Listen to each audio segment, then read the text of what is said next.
Jeg havde ikke troet, der ville komme særlig mange. Jeg troede faktisk ikke, det ville være så stort.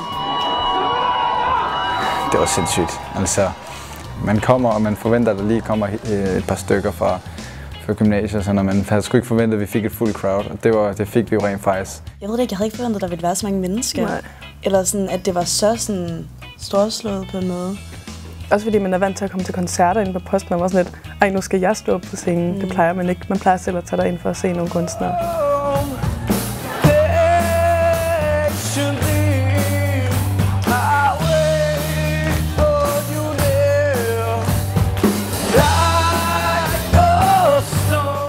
Højdepunktet. Det var det hele. Jeg ved ikke, det lyder lidt... det er lidt kliché, så kan jeg sige, eller hvad man siger, men det hele var bare fedt. Det var bare, det er bare en hyggelig dag. Ja.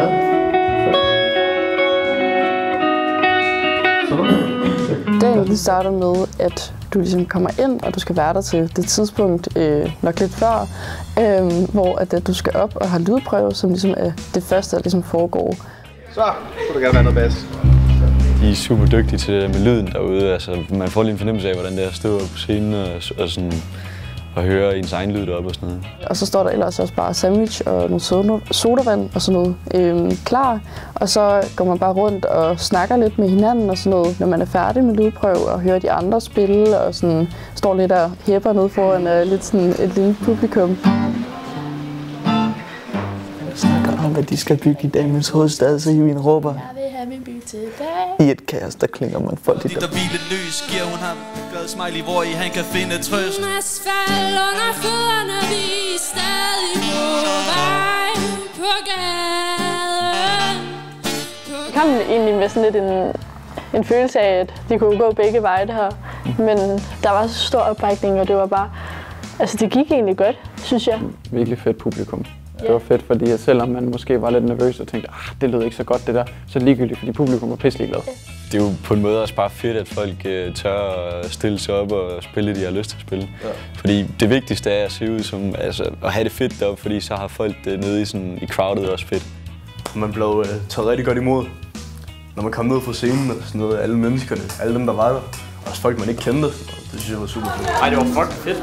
Ja. Og det er jo dig, der har lavet den. Det er jo mig, der har Det beroligede ligesom en, at der er andre, der ligesom også der havde den samme følelse i kroppen som en selv. Og så var det også bare sådan fedt, fordi sådan, de var virkelig sådan, held og lykke, mand, og det lød pissegodt, altså både efter og inden. Held og lykke! Jeg knækker det der nervøsitet, der gik mest væk, og så var det bare mest spændt, fordi du var sådan, fuck, vi er vilde, altså, vi kan det her. Vi skal spille 2 numre. Det bliver fucking godt, er I klar? Jeg tænker, skal jeg nu gøre det? Så gør det. Jeg skal kigge på dig. Okay. Nej, vi kan gøre det med kamera. Bare gør det. Ja. Gør det. Altså sådan lige meget hvad, så en fed oplevelse. Ja. Virkelig. Og hvis det ikke lyder godt, så ignorerer folk det også. Altså, så synes jeg stadigvæk, det er fedt. Ja. Altså, folk kommer for at hygge, de kommer ikke for at bedømme, der hvor god du er. Anna, det er nu! Ej, jeg er så bange.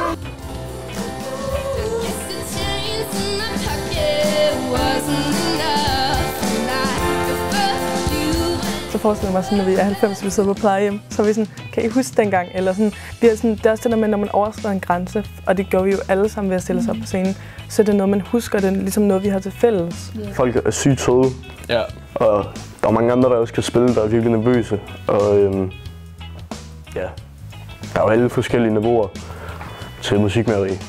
Der er ikke nogen forventning i forhold til, at du har spillet i 1 år, eller 7 år, eller 12 år. Der er plads til alle.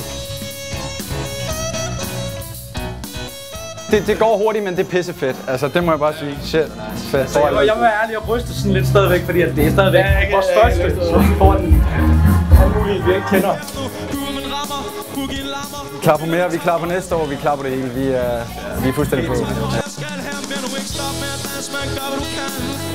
Det skulle det Wonderland.